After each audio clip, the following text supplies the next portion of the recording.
Mamadou Karamoko est officiellement investi à la tête de la coordination régionale de la Fédération des jeunes du Grand Nord, de la Côte d'Ivoire et de la diaspora, section Bouaké. Avec un bureau composé de 11 membres, le nouveau coordinateur a pour mission principale de promouvoir la cohésion entre les filles et fils du Grand Nord afin de contribuer activement au développement de leur région. C'est une mission pour le bureau très importante. On fera tout pour qu'on soit à la hauteur. À toutes les fils et des filles du Grand Nord, ils sont la bienvenue. C'est la cohésion sociale pour que le Grand Nord se batte de l'avant. À toi, cher frère, le chantier qui se dresse devant toi et ton équipe est de plus important. Sois un acteur de paix et de cohésion.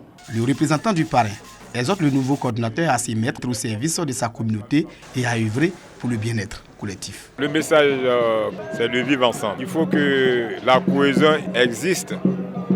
Et j'ai demandé aussi que la coordination de la jeunesse du Grand Nord ne se limite pas à la ville de Bouaké, qui aille vers les autres. La Fédération des jeunes du Grand Nord de la Côte d'Ivoire et de la diaspora regroupe plus de 1000 jeunes issus de 11 régions du pays.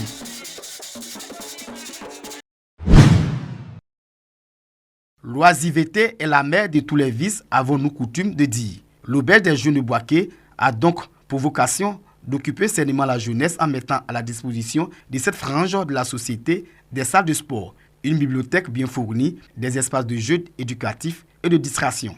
Les responsables du centre qui a fait peau neuve ont profité de sa réouverture pour organiser une conférence sur la paix. Ces jeunes seront nos ambassadeurs de paix dans les différents quartiers de Bouaké, puisque ce sont des jeunes leaders. Les participants se sont réjouis de la pertinence du sujet débattu. Les jeunes sont les plus grands bénéficiaires de la paix, car c'est entre nos mains que se trouve la Côte d'Ivoire de demain.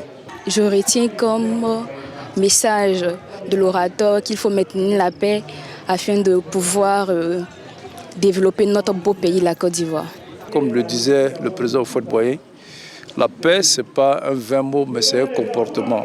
Et il est important que les jeunes qui sont généralement les activistes, des acteurs clés pendant les crises, qu'on puisse les initier à avoir cette culture de paix. L'auberge des jeunes de Bouaké Ngatakou attend à bras ouverts sa cible sans aucune distinction.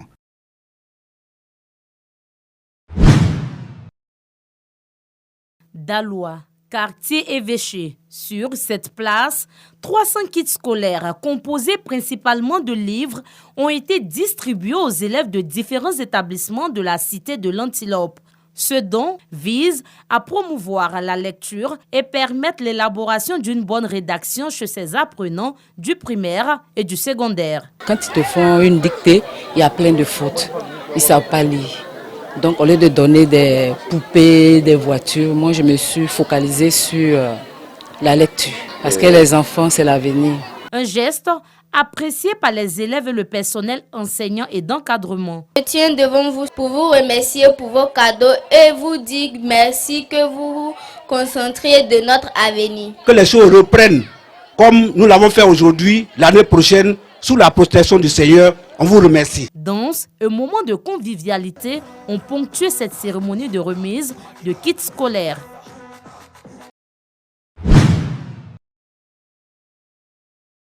Deuxième aliment de base en Côte d'Ivoire. Le pain occupe donc une place importante dans le régime alimentaire ivoirien. Par jour, ce sont environ 10 millions de pains qui sont produits et consommés dans le pays. Mais dans quelles conditions sont produits les pains? C'est le produit le plus consommé après la Tchéquie, en Côte d'Ivoire. Donc c'est un produit qu'il faut prendre au sérieux. Après la cuisson, on n'a plus la possibilité de le nettoyer. Souvent, quand on se rend dans une boulangerie, on voit, on ne se lave même pas les mains pour pouvoir toucher les pains. De nombreux lieux de production du pain sont négligés, même si certains sortent la tête du lot. Ici, dans cette boulangerie, quelques mesures sont mises en place pour le respect des règles d'hygiène depuis le lieu de la production jusqu'à la vente. Notre principe d'abord pour commencer, c'est la propriété. Nous mettons un programme en marche pour la propriété. Exemple comme ça, les filles d'entretien, chaque 1 heure, elles passent pour voir. S'il y a un coin qui est sale, elles nettoient. C'est obligatoire que les filles portent du gant pour servir le client. Ce n'est pas le cas dans toutes les boulangeries comme celle dans laquelle nous nous trouvons. Il est interdit à notre caméraman de filmer ouvertement. Mais voilà, de loin, une prise d'image de cette décharge de farine de blé qui servira à la confection du pain.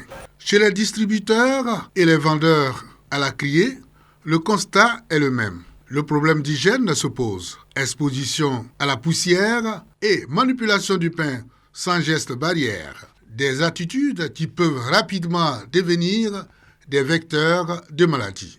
On met le pain dans les sacs, on doit faire des caisses pour vos femmes, que ça soit plus hygiénique. Mais les sacs sont hygiéniques. Il y a des gens qui lavent le sac, par contre il y en a qui les sacs ne sont pas propres. Quand on ferme le pain, là, ça fait transpirer le pain. Quand ils viennent trouver le pain, ils disent que c'est pain mort, que c'est pas croustillant. Bon, ce qui est fermé, même là, les clients laissent pour aller payer ce qui est ouvert. Les clients, attirés par le prix attractif, souvent ne mesurent pas les risques sanitaires. Ça ne me gêne pas, ça ne donne pas de maladies. Au contraire, même ça me met bien en forme quand ils mangent ça. C'est nous, maman, on a l'habitude d'acheter dans les mains. Bien vrai qu'ils doivent fermer, ça c'est pour la santé. Mais nous seulement, quand on vient acheter, il n'y a pas de problème. Face à ces attitudes, Silué Smaïla, président des boulangers de Bouaké, rejette les responsabilités en dehors des ventes qui s'effectuent dans les boulangeries.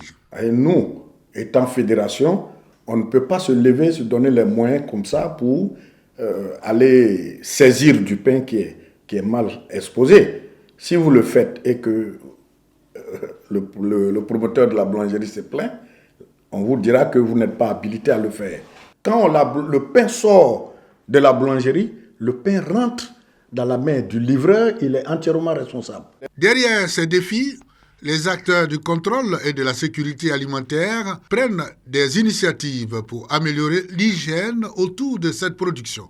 Mais la tâche n'est pas toujours aisée. Nous qui sommes les techniciens, quand on va sur le terrain, soit faire des inspections dans les boulangeries, on leur prodigue des conseils pour dire que le pain doit être vendu au guichet et non par d'autres personnes en dehors des boulangeries. Pour le directeur régional du commerce et de l'industrie de Gbeke, Fadiga Mamadou, des contrôles réguliers et des visites inopinées sont faits par ces agents pour s'assurer du respect des normes dans la production de ce produit prisé. Et nous n'hésitons pas, que ce soit donc à Abidjan ou en région, à procéder à la fermeture de ces établissements si nous constatons donc une violation des dispositions réglementaires en vigueur.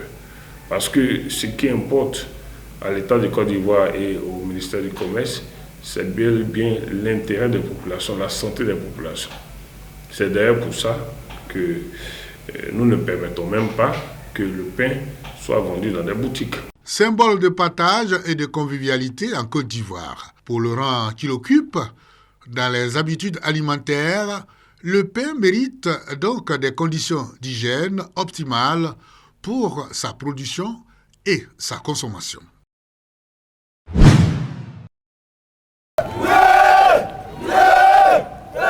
Cette danse s'appelle Glugalé, une danse du patrimoine du peuple Gouro, établie dans le village de Lopouafla à la sortie de la ville de Boiflé en direction de Genola.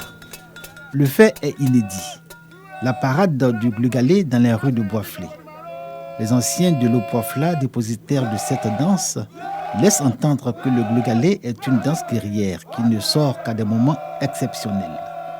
Avec l'accord des tenants de la tradition du village de Lopouafla, on a dérogé à la règle pour l'opportunité qui est offerte à la danse Glugalé d'être connue du grand public.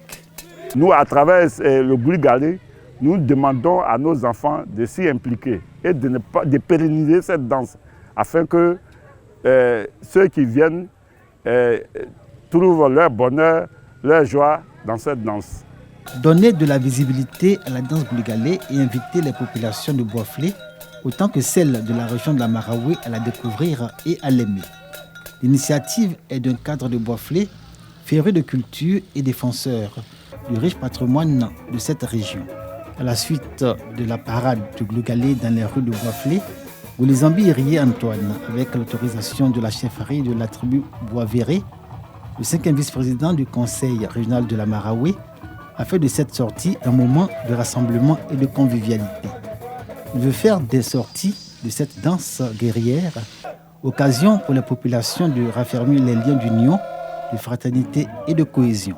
Au cours de cette danse, on sent véritablement la joie, la fête, l'harmonie entre les acteurs. C'est cette harmonie-là que nous cherchons en refaisant vivre cette danse Gouligalé. Le Conseil régional de la Maraoué est partie prenante dans la valorisation et la promotion de la danse Gouligalé. La structure attend des cadres qu'ils se l'approprient en vue de sa pérennisation. L'objectif que le Gouligalé connaisse le succès comme le saplo ou le zaouli, inscrit au patrimoine immatériel de l'UNESCO.